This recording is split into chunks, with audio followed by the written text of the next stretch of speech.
So deal making in general is sentiment oriented. So absolutely that there is some effect of uncertainty that drives it. Now that uncertainty has some of it has to do with the tariff, some of it has to do with the various wars that seem to keep starting every day. So these things are absolutely exacerbating the situation. If I look at India specifically though, I do think that liquidity and lack of liquidity has been a more underlying problem. Now, along with that has come the reality that LP commitments are not coming in droves. People are interested, they are worried about perhaps not being able to invest in China anymore. Should they look at other markets? But can they look at other markets? What will their resources be? I think the US government's concerns or dealings with universities and the question of what kind of resources will endowments have going forward, and endowments are a source of capital for funds as well, has put everybody in a situation of uncertainty. So I think that none of that seems to be getting cleared. So therefore, quarter one to quarter two, there will be a decline. And so it's hard to put it on one particular thing. But what I'll also say is that eventually people settle down with these uncertainties. And I think that as those uncertainties become realities in the sense that you're going to live with it. And I think that we've seen this historically, right? When Israel and Palestine got more heated, let's say maybe, I don't know, it's been a year, maybe a year and a half ago, Russia, Ukraine. I mean, none of these problems have gone away. We've just learned to live with them. So I would say that today as well, the tariffs are the tariffs, so fine. It's been, what you said, April, March? I can't even remember what date it happened. April, right? May, June. We're 2 months in. It was a topic of concern for the first 2 weeks. After that, we got into a new topic. We got into Iran. And we kind of forgot about it. Now it's come back because, okay, it's going to be a deadline. Now the deadline will happen, something else will happen. I mean, I think if anything, we moved into a world in geopolitically where things move so quickly that no single topic can be blamed or the culprit of creating any dynamic. The two sentiments that drive investing are fear and greed. And so in this environment right now, you have a higher uncertainty, which we've just talked about. Nobody knows what's going to happen when. It seems like every day a new card turns that just unveils a new problem. That means that, okay, we don't know whether we can be placing long-term bets. We don't know whether we can be thinking about, look, let's think about it. If you're a venture-backed company that's burning money, you're asking the market to buy into the fact that in the future things will be better. If you don't believe in the future as an investor in general, then you're saying, why should I believe into your idea of the future? I'm worried about what the future will be, fundamentally. So therefore, the idea that I'm going to buy into something that may be uncertain reduces. So therefore, I no longer have this fear of missing out. And I'm just saying, look, I'm going to wait. You show me the stuff that actually works, and that's the stuff I'll get into. Now, the second part of it is interest rates. I think in general, we've seen historically that the only factor that influences the markets is interest rates. So if interest rates come down, the market will go up. And therefore, we can see the direct correlation. So now that's not happening yet. So now we're still sitting and waiting in that zone. And so that's that. I mean, I think, yeah, it's not surprising to me that the value has gone down. Fundamentally, if you can build a good company, then you can generate liquidity. And I think for those types of businesses, there will be great opportunities. And I think so when I look at what we should focus about and what we should care about what is our current portfolio doing? Are we able to actually ensure that they can build businesses and build a business, which means build a profitable company that grows sustainably? And I think that's the journey we've been on for the last 18 months. From a direction to the company perspective, it's consistent to say that build a good business. So I can't control, like I said before, the timing at which you will go public or the timing at which you'll raise capital or the timing at which a strategic will be interested. I can control whether you're building a good business or not and whether you're getting towards profitability. So that's been our focus for the past 18 months, and that will remain our focus. Hot market, cold market, doesn't matter. That's what we should do. Now, that's the direction that the company should have. What we can do as investors is actually cultivate the relationships that will ensure that people are paying attention to the quality of company that we're building. So whether it is for a Nua or a Bombay Share company or a Dhroom or a Rebel, we can make sure that the world that should care about it or needs to know about it knows about it. And that's what we've been doing. So while the direction of the companies is please focus on building your business. Do the right thing there, manage your costs, find the value proposition that makes sense, ensure that you're cultivating a loyal customer base.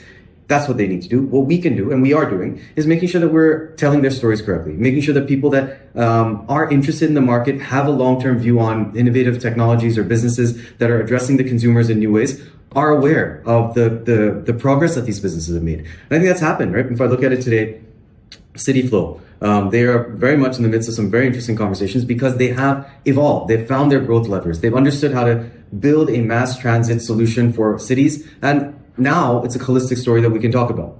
Nua saw that. They raised the capital if they needed to. We're seeing that at Furlenco as well. So I think this is the relationship that we have. As an investor, we ensure that the stories are being told well. We help them think about the how to manage their costs, get involved in their operations to ensure that that's being done effectively. They are very clear on that that's what they need to do, and they execute it and make that happen. And when the windows come, you take advantage of it. I think there are two categories of LPs. LPs that have been investing in India and LPs that are now considering investing in India. I think the ones that have been investing in India have come to realize that the market operates on its own timeline and looks a bit different than everything else. And therefore, they're either taking the call that they want to continue and they buy into that long-term proposition and believe that, look, this stuff will emerge, it'll take time, but that's fine. But in that category also, there's some that have decided that, look, I don't know, I'm going to wait it out. I gave it a shot. Let's because and honestly, India has operated on Indian Standard Time, and stuff has taken longer than expected. But honestly, in a world where everything is taking longer than expected, I don't necessarily believe we are extraordinarily different or extraordinarily off. But nonetheless, there was a hope and a belief that we saw this great return in China. Oh my gosh, the same thing's going to happen in India. Let's come there. Now, it didn't play out exactly that way because I also think that the nature of the growth in India is much more democratic, and therefore it's messier. And therefore, it requires a different set of circumstances to facilitate that steep exponential growth in value that you're going to want to see. And you're not a protected environment. You know, like we've said before, the Google of India is Google, the Amazon of India is Amazon. In China, that's not the case. So therefore, those opportunities don't exist for us in this market. So therefore, you're going to see a very different dynamic at play. So the LPs that have been here have either broken into two camps. Ones that have said, look, I get it. I'm in. I'm going to continue. I see the traction. And I'm ready to keep playing the game. Or those that have said, look, I've tried. I've waited. I got problems globally. I'm not getting money back in many places. So I'm just going to hold. Then there's a new set that have said, I can't do other markets. I'm looking for growth in other places. It's not happening. So India seems like the right place. I should consider it. But what do I do about everybody who's saying they're not getting liquidity? And therefore, they are stuck a little bit. They believe in the fundamental opportunity. They want to find the growth. They know they're not going to get anywhere else. But if they look around and speak to people, the feedback they'll get is, I haven't seen the liquidity yet. So I think that logjam will break very soon. And like I said, it's not a function of markets or timing or any of that stuff. That stuff will happen as it happens. The reason I'm saying this is because companies are fundamentally good now. They are sound businesses, profitable businesses, growing at good rates, actually delivering on the promise of a young demographic that has the consumption capabilities, that's looking for new brands. All of those things are starting to happen. And all those things are materializing in the numbers of the companies. So therefore, we're now in a place where I think people will be vindicated, so to speak.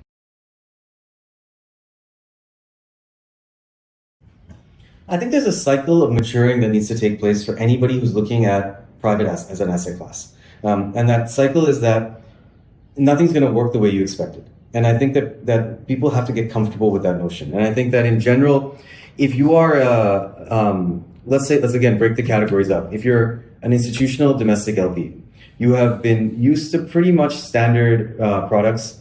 You have liquidity when you want. It's either public markets, mutual funds, FDs, stuff that you get, and things that you can come in and out of. There's no concern with it. Then if you start to look at later stage private equity, again, maybe you get the sense that I've been able to buy companies where there's earnings. I know how that's going to look. They're on a path to going public. There's no existential risk. Then you start to get to venture, and you start to realize that, my God, these companies could shut down. And any given day, something's changed from what you said it was going to be. Now it's something different. You said it was going to be this kind of company. Now it's that kind of company. Now that is a roller coaster ride that you have to develop the stomach for. And I think when you look at institutions, they will take some time to get there. They may get there because they want diversity. They believe that the public markets aren't going to give them the same returns that they used to, so therefore they should try to find it elsewhere. And they will do their research, spend their time, and probably cultivate a deeper understanding of it. I think when you start to look at family offices and individuals, they tend to get into it more from a FOMO perspective. My gosh, look at what Zomato did. We need to be in something like that. Okay, Swiggy looks good. Let me do that. No, it's Zepto. Zepto's interesting. Like Zepto, everybody's using Zepto. Let's buy Zepto. What's the price we should buy it? I don't know. That price seems good. Let's buy it. Then it goes down. Oh my God, we should never do this venture stuff. And they step out of it, right? You understand that they will take time to appreciate the fact that, okay, I can't do this on my own. I shouldn't do this on my own. I should navigate it together with somebody who actually spends their time, because as easy as it seems, and that's the thing that amazes me. Everybody is a angel investor. Everybody now has a fund.